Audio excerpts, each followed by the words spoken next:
Grab a cup of tea or listen as you go, ladies. This is your hour with Dr. Zoe, your life and relationship coach. With encouragement, on-point insight, inspiring guests, health tips, and advice, Dr. Zoe helps busy women keep their mind in the game by redefining your superwoman. You're listening to The Dr. Zoe Show. Welcome to the Dr. Zoe Show, redefining your superwoman. I'm your host, Dr. Zoe. I'm a licensed marriage and family therapist with a doctorate in clinical psychology. I'm a life and relationship coach and a motivational speaker, and I can work with you virtually to help you get unstuck. My passion is helping women find their superpower, learn to embrace it, and share it with the world. Connect with me by texting the word JOIN to 38470 or go to my website at drzoeshaw.com. Today's topic is about confidence, 8 ways to kill it in the self-confidence realm. But first, my win and my fail. So my win, I'm super, super excited. My baby boy auditioned at Cal Lutheran for a college scholarship for theater, and he killed it. He got it. And that's a win for a mama. Of course, a lot of my wins are my kids' wins because, I do kind of invest a lot of time in them and they are kind of a part of me. So their wins are my wins, which also means their fails are my fails, which sucks in the mama department sometimes, but is true. So yeah, my baby auditioned and got a scholarship. So proud of him. I'm telling on my husband here, but it was kind of funny because I have literally been preparing for a year for this process. I started Letters to My Senior, which some of you guys know about, where I'm helping other moms prepare for their kids to go off to college, really documenting the senior year. So I've been ultra prepared. And after my son auditioned, my husband realized, I guess for the first time, that he was going to college. And so he's like, so when is he leaving? And I said, well, probably like August, September. My husband cried all night long. I shouldn't be laughing, but it's kind of funny because he's like, did you realize this was going to happen? I'm like, yeah, this is what we've been doing all year, talking about preparing, but somehow it's just like gone right over his head. So my hubby's crying. But I'm so super happy for my baby, and I'm sure I will be boohooing in just a couple of months. So my fail. This is real, y'all. No matter how minimal it is, this is real. I have been struggling on my eating game, and I haven't really lost all the weight that I was supposed to have lost after my Christmas eating, and it is March. So I am very disciplined with my workouts, with my eating and my health. And somehow I have just not gotten on the ball. So I need to make some adjustments and I'm frustrated. So that's a fail. It's just a reality. I got to figure out what I need to tweak to fix this. I'm sure a lot of you women get it. So those are my wins and my fails. And on to the topic. Confidence. So I'm kind of excited to talk about this topic because it's going to really go in line with the course that I'm developing. My very first course that I'm going to be putting out into the world, which I'm really excited about because women contact me and some people, they just can't afford me and they want to know, do you have a course about this or something else or a program that can help me instead of doing one-on-one? So for women who can or don't have the time or really just want to hyper focus on one issue instead of entering into therapy or life coaching with me, I am starting my courses. So I'm excited. So this program, it's not even titled yet. I just started working on it, but it's going to be around self-confidence and really how our internal voice, our self-talk affects our ability to accomplish our goals or not, really how it can be a barrier. This course was built out of actually a poll that I asked my Instagram followers. So I polled my Instagram followers about what do you guys want to change or what area do you really want to grow in 2019? And self-confidence, self-love was an area that overwhelmingly won over other ones like marriage and dating. And I don't remember the other one, but there was another one too. So I'm going to start out today by just giving you women some tips to boost your self-confidence. And I don't really know any woman who couldn't use a little bit of a boost. Social media, we all know our confidence takes a hit. I've talked to you guys about getting rid of, muting, deleting accounts that affect your self-confidence, but it's pretty hard to be a woman in the society and not have some hits to it. But low self confidence is not a life sentence. Self confidence can be learned, it can be practiced and mastered just like any other skill. And once you master it, everything in your life will change for the better. And basically, it all kind of comes down to one simple question. If you don't believe in yourself, how in the world do you expect anybody else to believe in you? Once we believe in ourselves, we risk curiosity, wonder, spontaneous delight, or any experience that reveals the human spirit. That's a quote by E. Cummings. Once we believe in ourselves, we can risk curiosity, wonder, spontaneous delight, or any experience that reveals the human spirit. And one of the things that really keeps us from pursuing our dreams and our goals is failure. And our fear of failure is all twisted up in a lack of self-confidence. And so we need confidence to overcome the fear that we can't do something. So, of course, how do we overcome that fear? And we do it by working on our self-confidence and our self-esteem. And everybody will always have some level of fear. So, no matter how brave you are, if you're a skydiver, if you're a risk seeker or a thrill seeker, you will always have that little twinge of nervousness, the butterflies in your stomach. And there is nothing wrong with it. That's our intelligent self saying, hey, this is a little scary. This could be dangerous. It's using those butterflies as energy. It's using it in a positive way that helps people to really leap into doing things that are fearful and mastering their fear and becoming and feeling successful. So here are some tips, little things that add up that you can do to boost your self-esteem. So one simple, very obvious one is stay away from negativity and bring on the positivity. So staying away from negativity really boils down to what lifts you up and what brings you down. Simple. So identify the things in your life that bring you down, that make you feel negative about yourself, whether it is a friend, whether it's a magazine, whether it's a feed on social media, whether it is a family member or a class you're taking.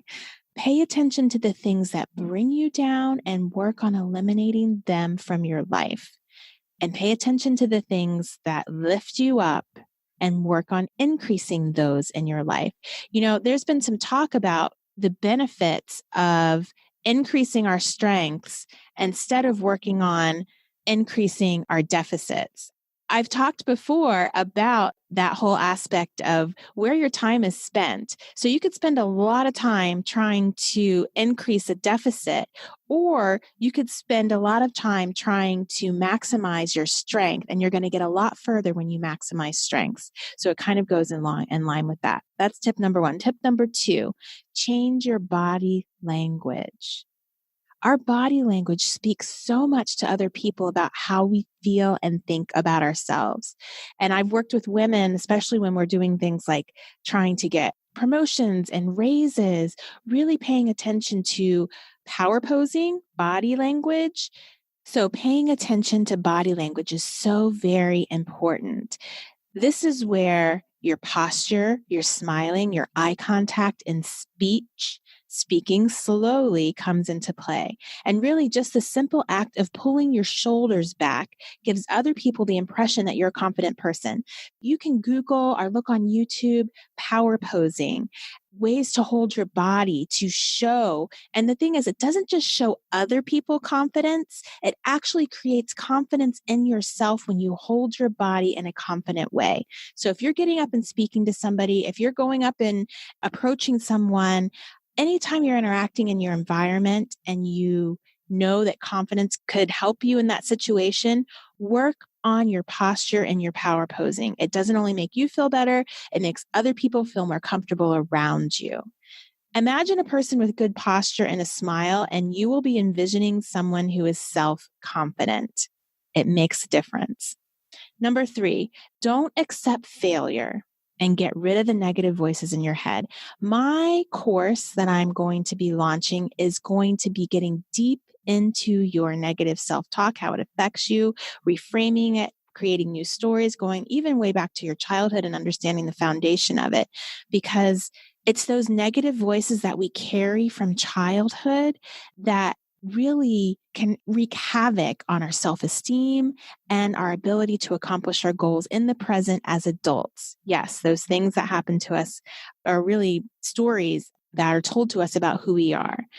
So don't accept failure. If you look at all the quote successful people, many of them talk about how much failure had to happen to get to where they were. So when I say don't accept failure, don't accept it as an absolute. You fail once, you fail twice, you fail 10 times. It does not mean that you are a failure, and it does not mean that you will continue to be a failure. Reframe failure as the next stepping stone to success. Number 4, be prepared. Now, I've experienced this in my life so much, especially when I give speeches. When I have a speaking engagement, I know the way I can get on that stage and be the most confident is if I have over prepared. So when you are feeling the least confident about something, you want to over prepare, because that being over prepared gives you that feeling of mastery of the material, whatever in the world it is, and it will help increase your confidence. When you know you haven't really prepared for something, you're nervous, you don't feel good about it because you kind of know, I don't know how this is going to turn out because I haven't prepared. So over prepare for things, especially things that are super important to you, and that will help increase your confidence. I mentioned earlier when I talked about body posture, speak slowly. People who speak super quickly, which I sometimes do, not necessarily because I'm not confident, but especially on Instagram, I've had people say, oh, you're speaking so fast. Well, Instagram only gives you a minute. So I'm literally trying to spew out all the information I can give in a minute. But what is true, and what we know in psychological studies, is that people who speak slowly tend to be perceived as more confident. People who speak faster and at a faster rate tend to be perceived as probably nervous or anxious, not as confident. Number 6, get active. Body awareness gets created when you move your body. So just the act of exercising actually increases your body confidence, it increases your self-awareness, and it increases your overall confidence in yourself. When we humans look at people who have a good mastery of their body, and that goes back to body posture, but also you can look at somebody and tell how well they take care of their body. That indicates confidence. So when I say get active, I'm meaning move your body, learn about your body, get in touch with your body in whatever way you need to do that, because that breeds self-confidence. Number 7, stop procrastinating. And procrastination is fear-based. It's not just because you're so busy. It's because you're using your busyness as an excuse to get done what you are fearful of getting done for whatever in the world reason. Who knows? Ask yourself when you notice that you're procrastinating, what am I worried about? What am I fearful of? Be honest with yourself, because doing something is better than doing nothing. When we procrastinate, we sabotage ourselves. We aren't prepared, so we're not going to do as well. Our confidence is going to plummet, or we don't get it done, or we're rushing. All of those things create a decrease in our self-confidence. So stop procrastinating. And you do that by first immediately asking yourself, what am I scared of? Address that fear. Go to worst case scenario. Figure out how you can fix something in the worst case scenario, and then move forward, even with those little bit of butterflies in your stomach. Last, it's so important to remind yourself how freaking awesome you are. You are. Sometimes we forget. I do that same thing. And that's why I try to go back and look at what were my goals this year, this month, this week, this day. How many of them did I accomplish? If I accomplish any of them, I am that much further. And so you have to remind yourself how awesome you are by writing down all the amazing, wonderful, even little tiny accomplishments you have had in this year, this week, this month, this day. Reminding yourself of how far you've come helps you to be confident about the fact that you can continue to move on and do all the things that you need to do to be successful. If you are low in self-confidence, it is possible to do things that will increase it. Your self-confidence is actually in your control. It's not genetic. You don't have to be reliant on other people to increase it. If you believe that you're not very competent, that you're not smart, that you're not attractive, whatever it is, it can be changed. You can actually become someone, a woman who pursues what she wants despite the haters. And yes, I know the haters are out there. And you do this by taking control of your life and taking control of your self-confidence, by taking concrete actions that improve your self-confidence, your self-image. You can increase your confidence without the help of anyone else. You don't need anybody else to do it. It is all about your own thoughts, your own behaviors. You can do this. If you think that you might be struggling a little bit in this area, send an email to me. Let me know that maybe you're interested in my course. I'll be launching it as a beta product so that people who get in early can get a much reduced price and you can help evaluate my program. It's a 6-week program. Like I said, I'm just getting it started, but send me an email and I can get you on the list. Next up, Real Talk. This is Real Talk, where I answer questions from my listeners and share my own musings and encouragement. Please reach out if you have some questions you'd like me to address on the show. All questions are anonymous. I take your confidentiality seriously as if you were my own client. You can email questions to Zoe at drzoeshaw.com or connect with me on any of my social medias. This next question was curated from my column at thegritandgraceproject.org. I have suffered from fear at night my whole life. I love sleeping, but falling asleep is the worst part for me. I'm always nervous that there's someone in my house or someone will break in while I'm sleeping. This has never actually happened to me in my 24 years of living, but it's been an absolute fear since I can remember, about 6 years old. I've told myself for years that I'll be fine when I'm an adult. Well, I'm married now and still haven't changed one bit. What are some ways I can start getting over this? I don't want to be a mother who's more scared at night than her children. And I feel like if I keep going the way that I am, then that will actually happen. My fear starts off as just a worry in the back of my head, and then it turns to anxiety to the point where I can't sleep with my back to the door. Thanks for all your help. This podcast has been a huge blessing for me. Okay, so it can seem like your fears come from nowhere, but they never really do. People who have panic attacks, they don't come out of the blue, although they do feel like it. You mentioned that you've had this fear since you were about 6 years old, and something happened to create this fear. It might have been a movie you watched, a story that was told to you, or a traumatic event that happened before you even developed your iconic memory. And the iconic memory is the memory, that you remember now. So maybe the only thing that happened is that your anxiety needed a place to land, and this one seemed like an excellent runway, but there is a reason. You may be surprised to know that you're describing symptoms that are consistent with a specific phobia called nyctophobia, which is a fear of the dark or nighttime. So remember, this is just advice. I am not treating you. So please note that I'm also not diagnosing you, and you probably need to seek treatment from a licensed professional for that. But the good news is that simple phobias are rather easy to treat. And what you're describing is actually not severe. I know it's uncomfortable for you, but it's not super severe. So 19 million people in the US have a phobia, and you're not alone. Most people can easily avoid their phobia, and that's where it gets tricky for you because you can't exactly avoid nighttime. So you've got to get this under control. I used to actually have a pretty moderate fear of the ocean, which I was able to avoid, but if you guys have been listening to me for a while, I purposely work on facing my fears. And so I've done scuba diving and fun stuff like that. So children whose parents have phobias are more likely to develop a phobia themselves. So parents can actually pass down their phobias to their children. This is not a genetic thing. It's really an environmental thing, though. So for that reason, among others, I'm so glad that you're reaching out right now to prevent this cycle before you even have children. Good job. Remember, phobias are irrational fear reactions, which means that you're scared of something that is not actually generally or immediately dangerous. So even though you know your fear is irrational, you can't control the fear by simply telling yourself that it's all going to be all right or that there's nothing to be afraid of. And the fear of the dark is a natural human fear of the unknown. So most kids get this. It develops between the age of 3 and 6, and it's really protected us for centuries from things like going into dark caves, because predators could have been hiding.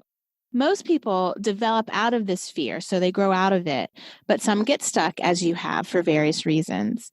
And researchers also have found that the phobias are linked to the amygdala, which lies behind the pituitary gland in the brain, and the amygdala triggers the release of the fight or flight syndrome, which you've probably heard about, and that causes your body to get ready for danger.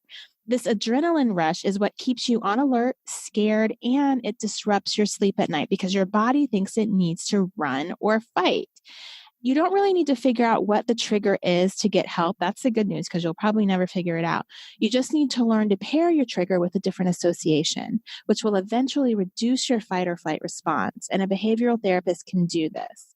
I hope that made sense, but you don't have to continue to suffer. So please reach out to a behavioral therapist who's trained in treating specific phobias. She'll help you work on reducing that fight or flight response so that you can have some peace and calm sleeping at night and won't pass this on to your eventual kiddos.